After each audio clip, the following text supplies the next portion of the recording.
Opinion, analyse sociopolitique et économique. Une émission de New Vis Africa Media, chaque dimanche, au micro de Gabin Conrad. Mesdames et messieurs, je vous invite à suivre cette émission. Je vous accueille dans cette émission Opinion. Je vais parler de notre pape François qui nous a quittés ce 21 avril 2025. 2025. Alors, au lendemain de la Pâques, au lendemain de dimanche de Pâques. Alors, le pape François, pour ceux qui ne savent pas, je vais partager avec vous cette lettre encyclique pour vous dire comment il avait été aux côtés des défenseurs de l'environnement. Et donc, un écologiste chevronné qui a démontré, qui a prouvé son attachement à la protection environnementale avec une lettre qui est retenue dans l'encyclique Laudato Si. Laudato est la lettre encyclique Laudato Si du Saint-Père François. Je partage simplement avec vous le numéro 1, premier paragraphe, le deuxième, et j'irai ensuite au 13e. Alors, allons-y. Laudato Si, mi Signore. Loué sois-tu, mon Seigneur, chantait Saint François d'Assise. Dans ce beau cantique, il nous rappelait que notre maison commune est aussi comme une sœur avec laquelle nous partageons l'existence et comme une mère belle qui nous accueille à bras ouverts. Loué sois-tu, mon Seigneur, pour sœur notre mère, la terre, qui nous soutient et nous gouverne, et produit divers fruits avec les fleurs colorées et l'herbe. Voilà l'importance qu'il donne à la terre qui nous donne pratiquement tout. Alors numéro 2, cette sœur crie en raison des dégâts que nous lui causons par l'utilisation irresponsable et par l'abus des biens que Dieu a déposés en elle. Nous avons grandi en pensant que nous étions ses propriétaires et ses dominateurs autorisés à l'exploiter. La violence qu'il y a dans le cœur humain blessé par le péché se manifeste aussi à travers les symptômes de maladie que nous observons dans le sol, dans l'eau, dans l'air et dans les êtres vivants. C'est pourquoi, parmi les pauvres, les plus abandonnés, maltraités, se trouve notre terre opprimée, dévastée, qui gémit en travail d'enfantement.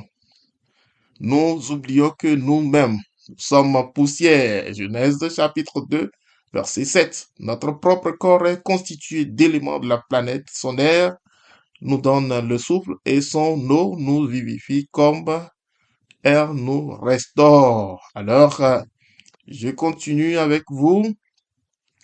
Alors, l'appel du Saint-Père François.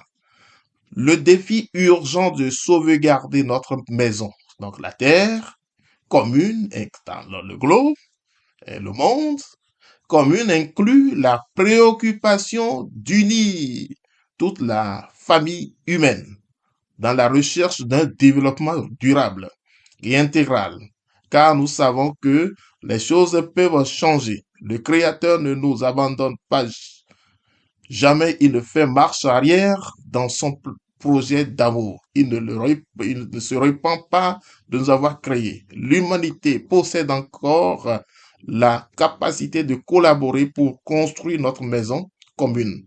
Je souhaite saluer, encourager, remercier, dit le Saint-Père, tous ceux qui, dans les secteurs les plus variés de l'activité humaine, travaillent pour assurer la sauvegarde de la maison que nous partageons. Ceux qui luttent avec vigueur pour affronter les conséquences dramatiques de la dégradation de l'environnement sur la vie des plus pauvres dans le monde méritent une gratitude spéciale. Les jeunes nous réclament un changement et se demandent comment il est possible de prétendre construire un avenir meilleur sans penser à la crise de l'environnement et aux souffrances des exclus. Voilà ce que nous dit un extrait de la date aussi du Saint-Père François, qui nous a quittés le 21 avril 2025. C'est un document que je vous conseille de relire. Alors, né le 13 décembre 1936 à Buenos Aires, il a été ordonné le 13 décembre 1969. Il a, il est devenu depuis mars 2013 le 266e pape. Premier pape non européen, premier de la Compagnie de Jésus, premier du continent américain, premier à prendre ce nom, Francisco. Alors, il a été très proche des, des démarches en vue de la restauration de la justice dans le monde. Il a toujours été à côté de ceux qui pensent qu'on peut régler les tensions, les drames, les crimes et autres par le dialogue. Il a toujours conseillé et a été très proche dans cette démarche. Il y a un pape qui était aux côtés des pauvres. Le le Saint-Père François est donc parmi l'un des papes les plus aimés. Alors, il a quitté après cette messe où il était visiblement affaibli, et il a pu donner sa bénédiction et le lendemain, très tôt, il a rendu l'âme. Paix à son âme. Alors, mesdames et messieurs, merci de nous suivre. C'était pour vous parler de ce briefing, pour vous faire savoir aussi, et pour ceux qui ne le savent pas, que parmi tout ce qu'on peut considérer comme exploit et pour le Père, le Saint-Père, le Saint-Pape, et il faut noter également qu'il était un grand défenseur de l'environnement, parce que nous ne pouvons pas vivre sans que l'environnement soit soigné, soit entretenu, soit protégé. Alors, mesdames, messieurs, merci de nous suivre. Je suis au micro, Gabin Conrad. À très bientôt. Une émission de New Africa Media. Opinion, parcours et analyse des situations sociopolitiques et économiques sur le continent africain.